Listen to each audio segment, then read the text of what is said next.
kinabukasan saan patungo. Kahit na ang buhay na sakripisyo, kapalit ng pangako ng negosyo.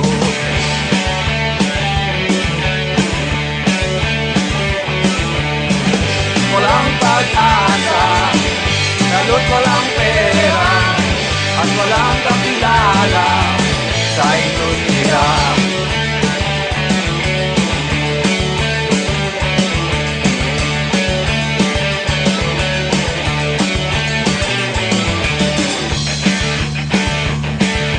Isang musikerong alternatibo, gustong makilala, marinig sa radyo. Hangaan ng tao, malagay sa dyaryo, kita ng pera, libo-libo.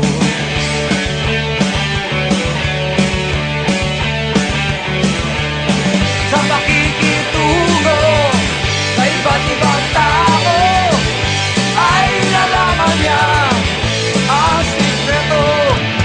Gumawa ng awit sa radio friendly, mag-guest sa TV, pati na sa movies.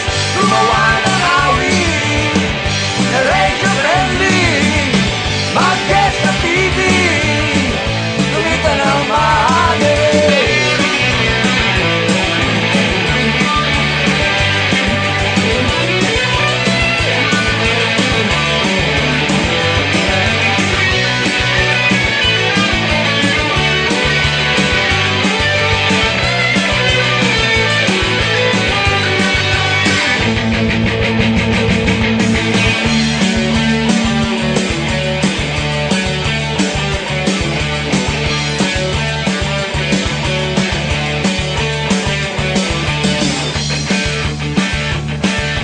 Ang musikerong alternatibo, gustong makilala, marinig sa radyo.